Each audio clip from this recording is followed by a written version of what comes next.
దేవునికి మహిమ కలుగునుగాక. ప్రియమైన దేవుని పిల్లలారా, 3 దినాల నుండి మంతా తుఫాన్ అనగా వాయుగుండం మనల్ని ఎంతగానో ఇబ్బంది పెడుతున్నట్టు మనం చూస్తూ ఉన్నాం. అతి వేగంగా వీచే గాలులు, చల్లని గాలుల చేత వణికిపోతూ ఆగని వర్షం, వీటన్నిటిని బట్టి మనం ఒక ఆలోచనకు వస్తూ ఉన్నాం. దేవుడు తుఫాను పంపిస్తున్నాడా?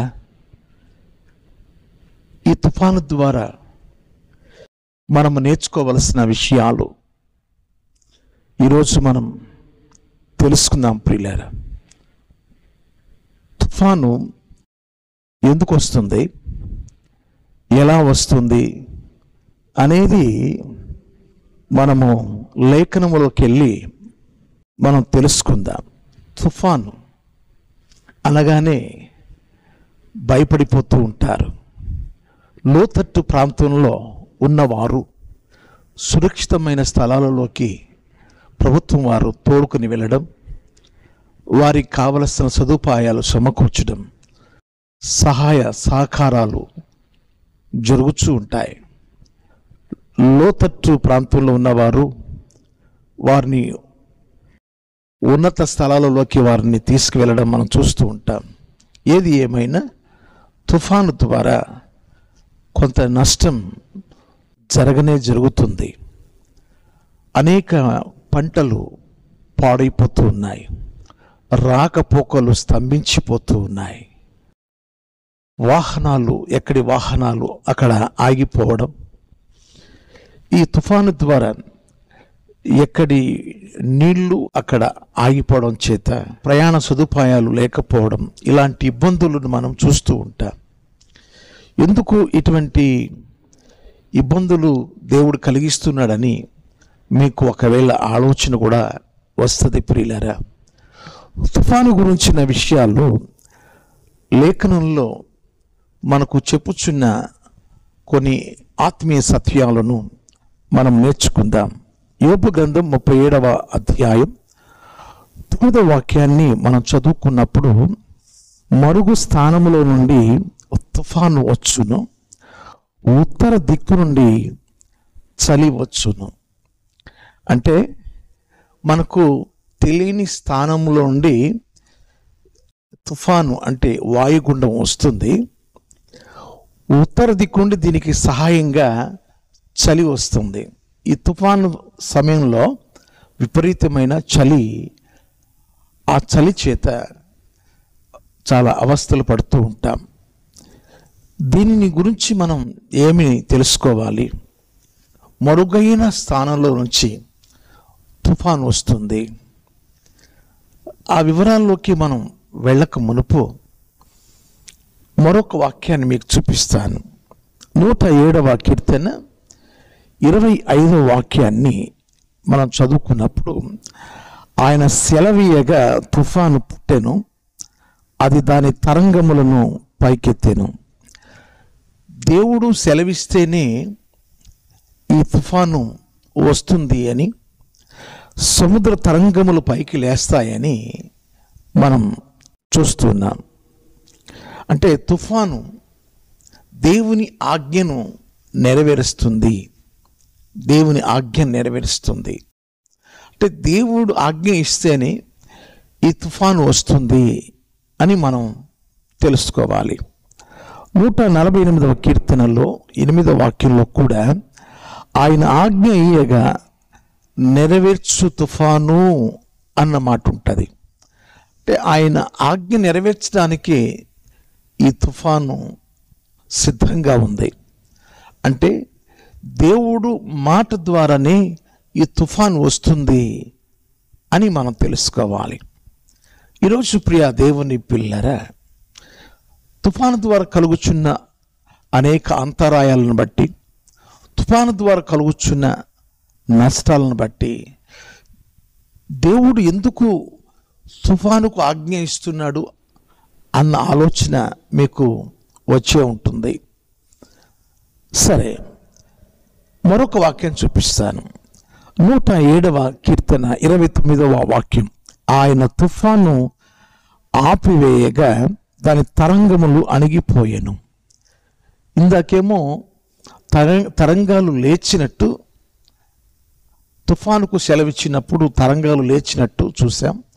ఇప్పుడు తుఫాను ఆపివేయగా తరంగాలు అంటే ఎక్కడ తరంగాలు? సముద్రంలో తరంగాలు, సముద్ర అలలు. అంటే తుఫాను ఎక్కడ వస్తుంది అంటే మరుగైన స్థలం అనబడిన నడి సముద్రంలో ఈ తుఫాను వస్తుంది. దాన్ని ఆపివేయవాడు కూడా ఆయనే. ఈరోజు ప్రియ దేవుని ప్రియులారా, తుఫాను సముద్రంలో వాయుగుండంగా ఇలా తిరుగుతూ ఉంటుంది. ఆ నీళ్లు అంటే పైనుంచి మనం కానీ కెమెరా పెడితే ఆ సముద్రం అలా తిరుగుతూ ఉంటుంది. ఒకసారి చూడండి.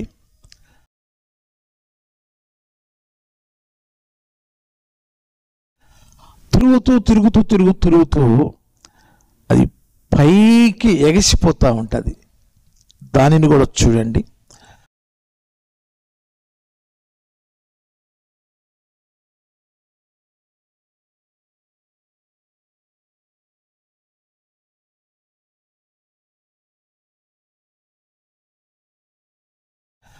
పైకి ఎగసిన తర్వాత భీకరమైన పెనుగాలులు ఆ నీటిని మానవులు నివసించు ఆ ప్రాంతాల మీదకు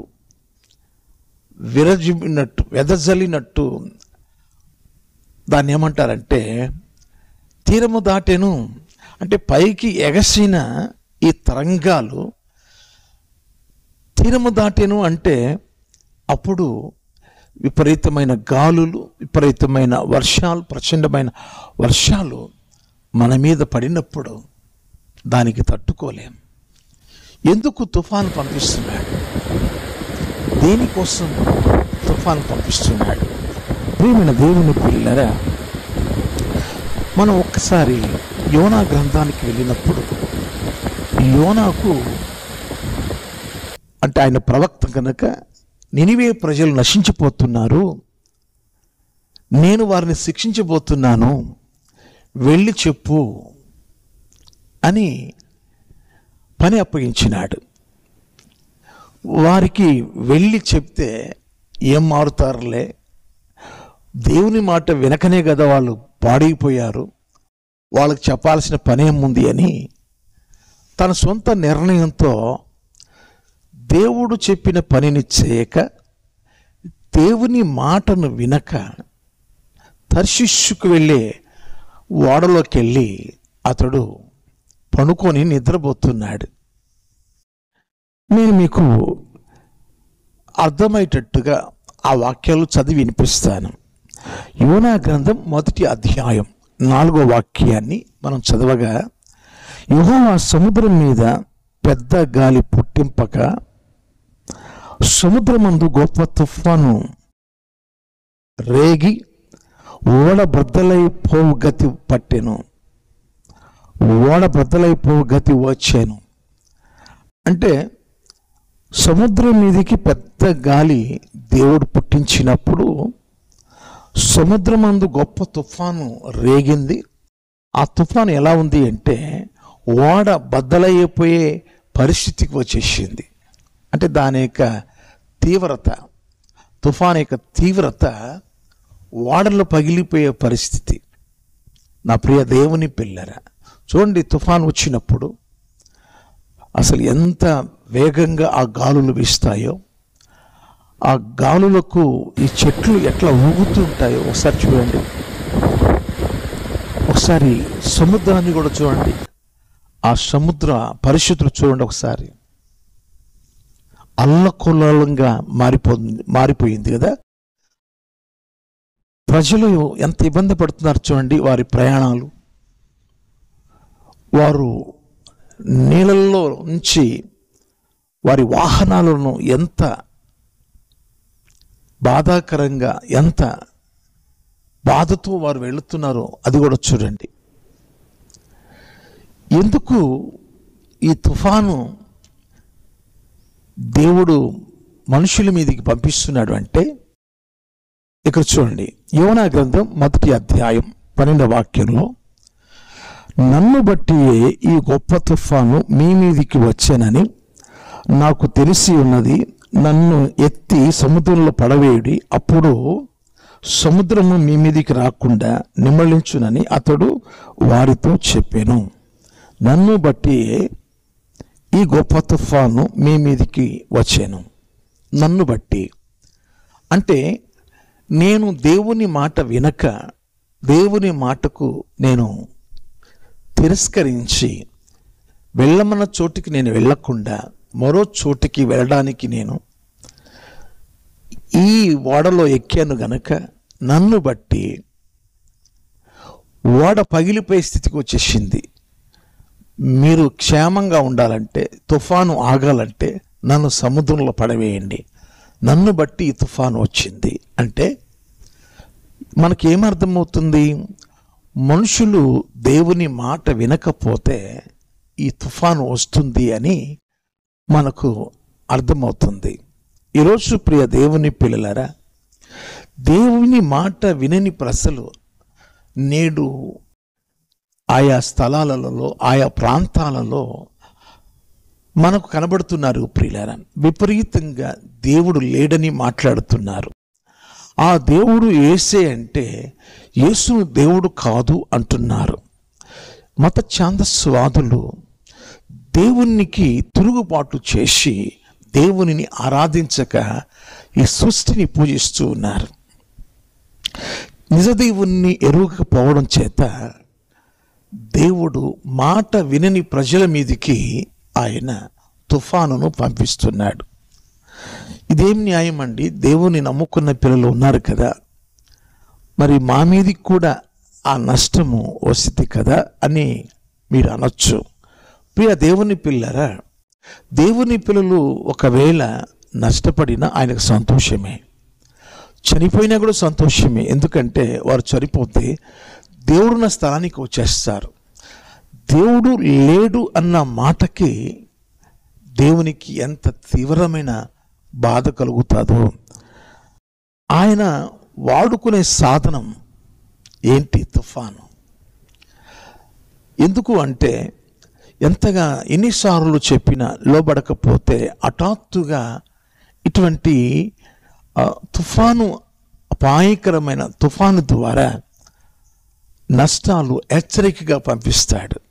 పంటలు నష్టమైపోతాయి, పనులు ఆగిపోతాయి. తిరిగి ఆ నష్టం పూడ్చుకోవాలి అంటే చాలా సమయం పడుతుంది. కనుక ఈ తుఫాను ద్వారా మనుషులు నేర్చుకోవాల్సింది ఏంటంటే, మనుషుడు లోబడలేకపోతున్నాడు. మీకు మార్కు సువార్త 4వ అధ్యాయం 35 నుండి 41 వచనాల్లో ప్రభువారు శిష్యులతో కలిసి ధోనిలో ప్రయాణం చేస్తూ ఉన్నాడు. ప్రయాణం అవుతున్నప్పుడు ఆయన మరి పొద్దుపోయింది, ఆయన నిద్రపోతూ ఉన్నాడు. నిద్రపోతున్నప్పుడు అది చిన్న ధోని వచ్చింది, పెద్ద తుఫాను వచ్చింది. చిన్న ధోనిలో పెద్ద తుఫాను ద్వారా ఆ ధోని అంతా కూడా నీళ్ళ చేత నింపబడిపోయింది. బోధకుడా, మేము నశించిపోతున్నాము, నీకు చింత ఏమాత్రం లేదా అని శిష్యులు ప్రభువారిని లేపారు. లేపిన తర్వాత ఆ ప్రభువు చెప్పిన మాట ఏంటంటే, ఏంటి మీరు నన్ను నమ్మరా? నేనున్నాను కదా, సృష్టికర్త అయిన నేను మీతో ఉన్నాను కదా, మీ ధోనిలోనే ఉన్నాను కదా, ఎందుకు మీరు కలవరపడుచున్నారు? ఆయన లేచి గాలిని గద్దించగా అణిగిపోయింది, సముద్రాన్ని గద్దించగా అది ఊరకుండమని దేవుడు చెప్పినప్పుడు అది మౌనం అయిపోయింది. అప్పుడు వెంటనే వారు ఏమనుకున్నారు తెలుసా? మార్కు సువార్త 4వ అధ్యాయం 41వ వచనాన్ని నేను చదువుతున్నా. వారు మిక్కిలి భయపడి, ఈయన ఎవరో, గాలియు సముద్రమును ఈయనకి లోబడుచున్నదని ఒకరినొకడు చెప్పుకొనిరి. ఈయన ఎవరు? సృష్టికర్త. కనుకనే గాలి సముద్రము ఆయన మాటకు లోబడి మౌనం అయిపోయింది. ఈరోజు ప్రియ దేవుని పిల్లలారా, ఆజ్ఞ ఇస్తే తుఫాను వచ్చింది. ఎందుకు ఈ తుఫాను అంటే మాట వినని వారి కొరకు హెచ్చరిక. వారికి ఒక హెచ్చరికగా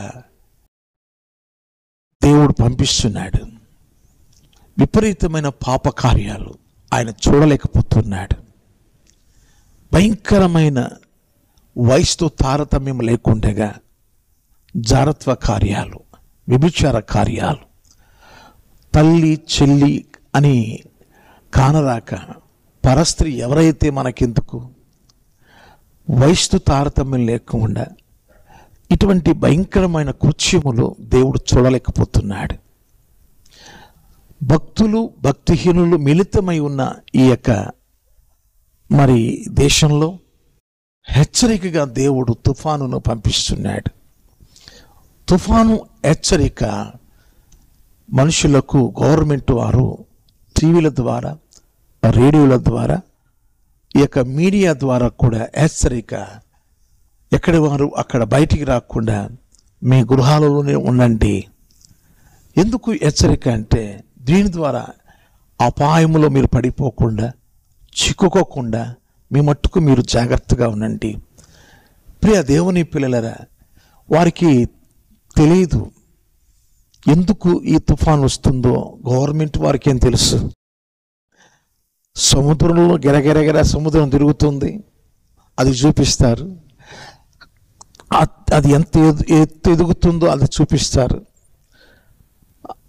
ఆ ప్రభావము మరి ఎలా ఉంటుందో ఆ చెట్లను చూపిస్తారు, పడిపోయిన చెట్లను చూపిస్తారు, రహదారులను చూపిస్తారు, నష్టపడిన పంటలను చూపిస్తారు. ఎందుకు ఈ తుఫాన్ వచ్చిందో వారికే తెలియదు. ఒకే ఒక గ్రంథం, పరిశుద్ధ గ్రంథం మాత్రమే తెలియచేస్తుంది.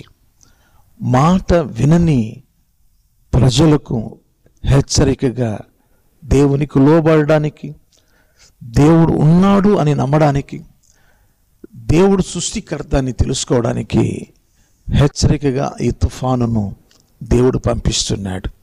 కాబట్టి ఈ తుఫానును బట్టి ఇంకా చాలామంది మార్పులోనికి రావాల్సి ఉంది. ఈ తుఫాను హెచ్చరికగా మనం కూడా అనేకులకు తెలియచేయాలి. మాట వినని వారి కొరకే కదా దేవుడు ఈ వైపరీత్యాన్ని పంపిస్తున్నాడు. మళ్ళీ దీనిని ఆపేస్తున్నాడు. ఎందుకంటే తను నమ్మిన పిల్లలు ఉన్నారు, వారి కొరకు. క్రీస్తునందు ప్రియ దేవుని పిల్లల, ఈ విషయాలన్నీ కూడా మనం వింటున్నప్పుడు మనం జాగ్రత్త పడదాం, మనము సరి చేసుకుందాం, మనము దేవుని నమ్ముకొని దేవుని కొరకు సాక్షిగా జీవిద్దాం. యెహెజ్కేలు గ్రంథంలో 13వ అధ్యాయం 13వ వాక్యంలో, ఇందుకు ప్రభువైన యెహోవా సెలవిచ్చినదేమనగా, నేను రౌద్రము తెచ్చుకొని తుఫాను చేత దాన్ని పడగొట్టుదును, నా కోపమును బట్టి వర్షము ప్రవాహంగా కురియును, నా రౌద్రమును బట్టి గొప్ప వడగండ్లు పడి దానిని లయపరచుదును. దేవుడు మరి ఆయన సృష్టికి కర్త కనుక ఏ ప్రాంతానికి ఇది పంపించి వారిని సరిచేయాలో, వారిని హెచ్చరించాలో ఒక హెచ్చరికగా దేవుడు ఈ మాటలు రాసిపెట్టాడు. ప్రియ దేవుని పిల్లలారా, దేవుడు చేసుకున్న మరి ఈ సృష్టిని నష్టం ఎందుకు ఆయన ఎంచుతున్నాడు అంటే, లోబడనొల్లని ప్రజలు ఉండడం చేత వారిని బట్టి ఈ తుఫాను పంపిస్తున్నాడు. ఇంకా దేవుడు ఉన్నాడని, ఆ దేవుడు యేసు ప్రభుల వారని తెలుసుకొని దేవునికి లోబడదాం. దేవుని కొరకు సాక్షిగా జీవిద్దాం. ఇంకా దేవుని నమ్మినట్టు నమ్మి సరిగ్గా ఇంకా దేవుని పరిపూర్ణంగా గ్రహింపులోకి రాక దేవుని కొరకు ప్రత్యేకమైన సాక్షులుగా ఒకవేళ నామకార్థంగా నువ్వు జీవిస్తూ ఉంటే పరిపూర్ణంగా దేవుని నమ్ముకొని విశ్వాసంతో కొనసాగాలి. ఆ శిష్యులు ఆ ధోనిలో ఉన్నప్పుడు వాళ్ళు భయపడ్డారు.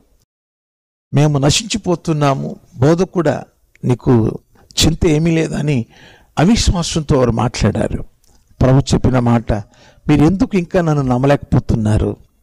భయపడవద్దని గాలిని గద్దించి సముద్రాన్ని ఊరకుండమని చెప్పినప్పుడు అప్పుడు వారికి తెలిసింది, ఈయనకు లోబడుచున్నవి ఏంటి, ఈయన ఎవరు అని. అక్కడ వారు నమ్మినారు. మన దేవుడు, మన ప్రభువు సృష్టికర్త అని నమ్మినారు. ఈరోజు ప్రియ దేవుని పిల్లలారా, తుఫాను వంటి శ్రమలు మనకు వస్తాయి, తుఫాను వంటి బాధలు మనకు వస్తాయి.